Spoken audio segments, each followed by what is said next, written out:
Okay, so Magnus starts off with this pawn on the wing, stepping away from mainstream theory. For those of you that don't know, what's usually expected in an opening chess game is an attempt to get control of the center of the board, but Magnus completely goes against this. Arrogantly, some might say. It's almost like a psychological move, inviting Yuniesky into unfamiliar territory. But Yuniesky responds with the solid and conventional d5, maintaining classical chess principles. Carlsen doubles down on his unconventional play, pushing out the pawn on the other wing to h4, aiming to disrupt the kingside structure early on. But again, Yuniesky keeps it conventional and develops his bishop to f5, a standard development move, taking control of the center squares. Carlsen finally releases the center pawn with e3, and Yuniesky responds with e6, which, to be frank, is a straight up blunder. This blocks any escape paths for his bishop. You'll see what I'm talking about in a second. Magnus, like a shark, let's say hunting for the next 3-course meal or something, smells blood and seconds later plays the aggressive g4, challenging the bishop straight away. And now it's clear that the bishop is moments away from being taken out and trapped by these pawns. If he moves the bishop back to g6, then the follow-up for white is pawn to h5. And if he plays the bishop to e4, then white should proceed with c3. So Yuniesky doesn't retreat, but goes ahead and centralizes his bishop with bishop to e4 anyway. A last-ditch attack before it's inevitably taken out of the game. And Carlsen seals the deal with the final challenge of the bishop. Yuniesky essentially concedes here, but starts his own attack with bishop to e7. Carlsen goes on to capture the bishop in the center, and Yuniesky counters with a check boom, taking advantage of the h-file and Carlsen's exposed king. And at this point, positionally, the board looks like a game played by 2 random beginners, not 2 grandmasters, man. But believe it or not, there's more chaos to come. Carlsen moves his king into e2, and Yuniesky finally captures the pawn hanging on e4. And after using about 10 seconds of his thinking time, Carlsen decides to develop his knight, attacking the central advanced pawn. And Yuniesky says, you know what? Not only am I going to defend that pawn, but I'm going to go right after your kingside weaknesses with the bold and brave f5. Carlsen now continues action in the center to try and undermine black's strong pawn on e4, and now Yuniesky smells blood of his own with an aggressive queen move to g5. The hunted has now become the hunter, eyeing Carlsen's weakened kingside and adding even more pressure on that side. Carlsen decides to open the center, perhaps to activate his pieces, but Yuniesky doesn't retaliate directly and decides to capture the pawn on g4 instead, further opening lines towards Carlsen's king. Now Carlsen advances his pawn, likely with the intention of threatening a discovered bishop attack on the queen at some point. Yuniesky continues development with knight to c6, seemingly going after the central pawn that Carlsen just advanced. And it's worth noting here that there isn't actually anything Carlsen can do to defend it, even if he wanted to. But Carlsen, playing like Carlsen, probably doesn't care about the lone pawn right now, and so it's left hanging.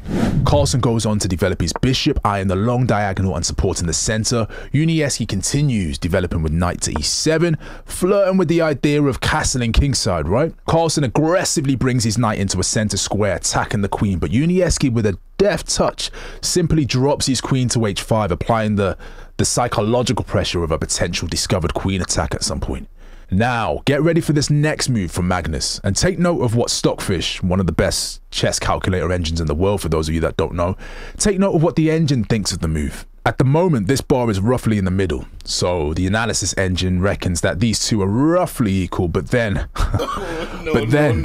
Carlsen plays his knight to f3, and straight away you see Carlsen's power drain on the analysis bar, because that, my friends, was a blunder. I mean, Magnus had used up a lot of thinking time at this point, so maybe he was hoping that the move might throw Yuniesky into chaos, but it didn't. Yuniesky stayed steady and did the right and logical move here and took the knight with his pawn check. Carlsen recaptures with the bishop, but as you can see, the power bar barely moves here as Yuniesky's queen moves back to h6. And then Carlsen comes in with even more chaos and plays knight to f6. Another bold attempt to disrupt Yuniesky's conventional play, but not today. Yuniesky again does the obvious thing and takes the knight with his pawn. And now Carlsen, rather than take back, pushes a pawn up to e4 with a crafty discovered attack on the queen. Yuniesky here has no choice but to move his queen off the h-file, as it's now under threat by both of the bishops of Magnus, so the queen retreats back to g7. And without hesitation, Magnus Carlsen sweeps up the now unprotected bishop with his rook.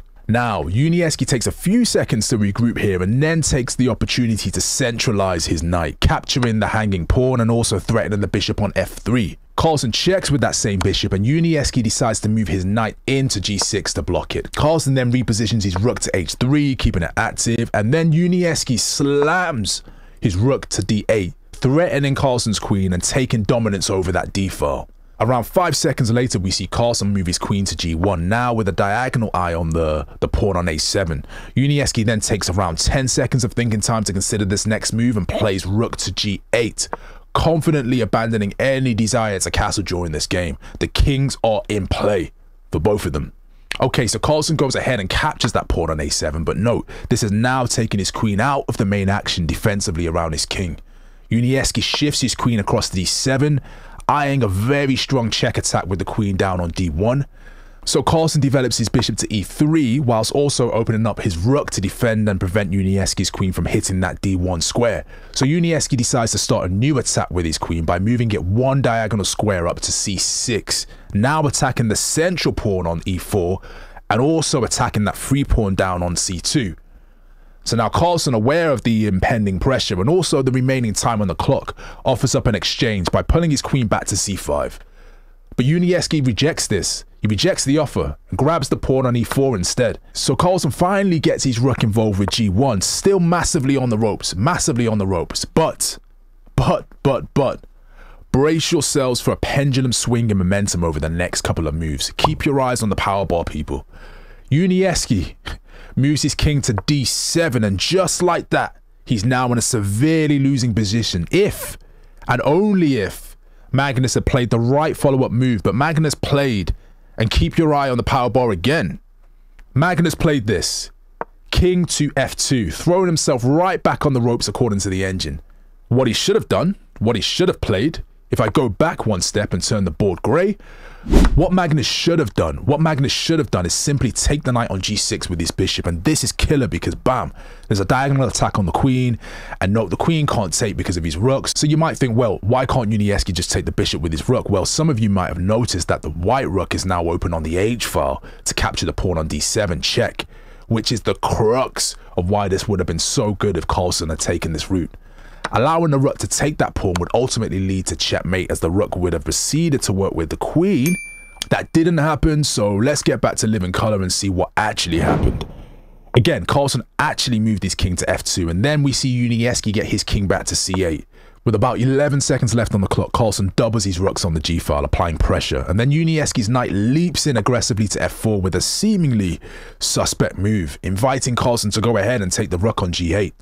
Carlsen obliges, and so then, take a few seconds to see if you can work out what happens next, what Yuniesky did next.